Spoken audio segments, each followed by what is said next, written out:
Welcome back to my channel. Today I will be doing a review of the 8 Million Gods Oracle cards. So my channel is all about alternative therapies and ways of healing, and today I decided that I would focus on these lovely cards. I got these a few months ago. They were actually a gift from a friend. So they're by Tatsuya Kosaka, who conveys the spirit of Shinto, and he created these oracle cards for the 8 million gods that appear in the Kojiki of Japanese mythology. So enough said, this is the beautiful cover on the box.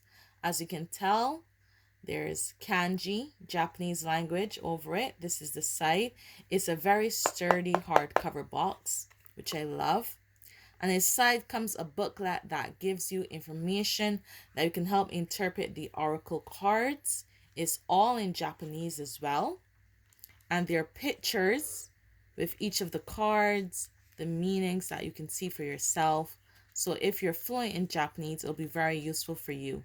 However, if you're not, like myself, you can just go to the box on the back, hardcover box. There's a QR code right there. You scan this and it directs you to a website.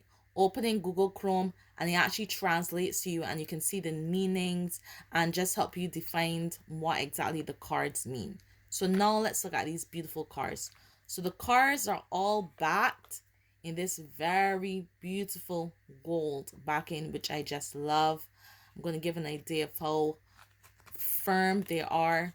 So they have a bit of flex in them, but they're not poorly made cheap cards. You can tell that they're fairly sturdy. So there are 24 pillars and 50 cards in this deck. So the way the deck is divided, the first two I'm going to show you are a Materatsu. So as you can see, there's a light version, and then there's also this purplish version which looks a little darker, showing a Materatsu. And all of the cards in the deck basically have two versions of each card, which I'm going to show you in the flip through.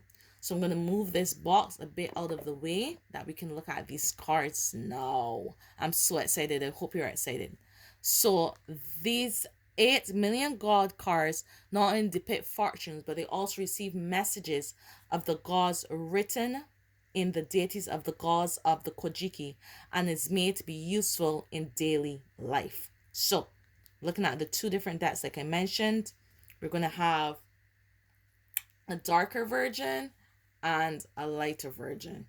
And I'm just going to show you the difference as we flip through these different cards, that you can see the very beautiful craftsmanship and the designs depicted on the cards. So we started with Amaterasu, which we have over here. And next we have this. So I'm going to show each of them. These beautiful cards. This is the next image. Now they're not in any particular order. I hope you can see the images pretty well. I'm going to bring each one closer to the camera. I hope this is close enough. Yes, great.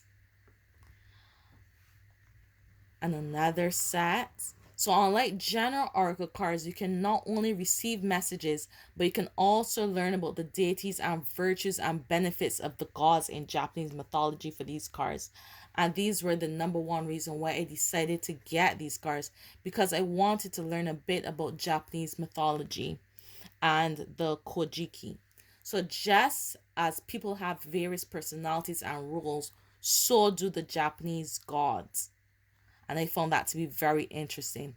So the messages based on the deities and the divinity of the 8 million gods can be good advice and can review the fundamentals of Japaneseness, if that is such a term. But basically the basis of what it's like in Japanese culture. And through the 8 million gods of the Kojiki that appear as cards, just there's hope that you have a feeling of peace and understanding for Japanese culture as you see the various depictions on the different cards. So each of these cards are really, like I said, chosen from the 8 million gods that are spoken about in the Kojiki, and they're all part of Japanese mythology. So if you're interested in Japanese culture, or these are the three beautiful sisters.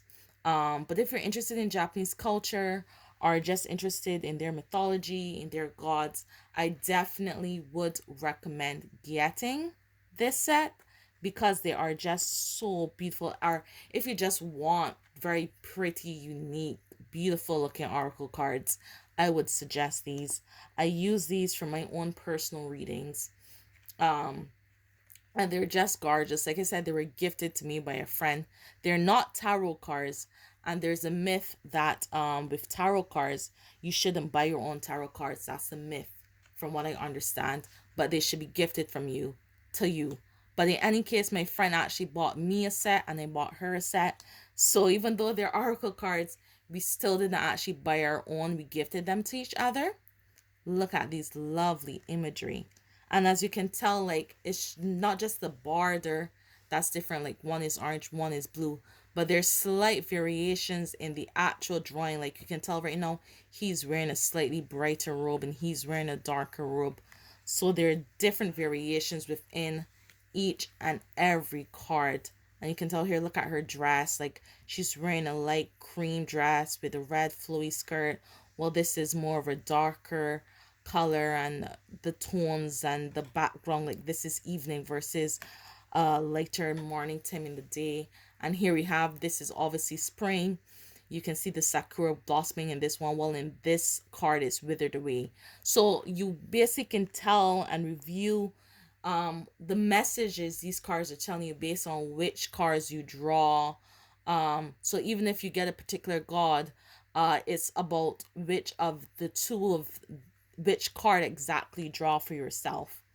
Oh wow, I just love, look at how beautiful these images are. I just love to look at each of these cards. And like I said, they're 15, but they're really 24 pillars because each one kind of has two of the same, but they have various meanings depending on which you draw and how you draw them. And I you can use them for 3 card spreads. The booklet actually goes through and shows you how to do a simple 3 card spread on how to address a problem. First, identify the issue, identify how you're going to move forward with the issue, and identify, how you can reflect upon past behaviors and stuff. So it really goes through, if you use the cards correctly, they can help you direct yourself and the path that is chosen in life. So these are just all of the cards again, both sets, and I'm gonna just put the Materatsu just so you can get one more view. She's the sun goddess, very popular, very beautifully depicted on these cards. And I just wanted to show you this simple review of the 8 million god cards here. So if you're interested in Japanese mythology, or you just want a really nice pack of oracle cards, I definitely would recommend these. And like I said, they're just simply beautiful, just simply beautiful crafted. So that's it. Hope you enjoyed. Hope you learned something. And I'm going to put a link at the bottom of this video that you can see the site and you can review for yourself the meanings of the cards and whatnot for yourself. If you want to get a closer look at the images, and also just some translation on the meanings of the different things. So hope you enjoyed this. Please, if you like this video and other videos on alternative ways to just feel better about life, click subscribe, like the channel, follow. Blessings and positive energy. Thank you.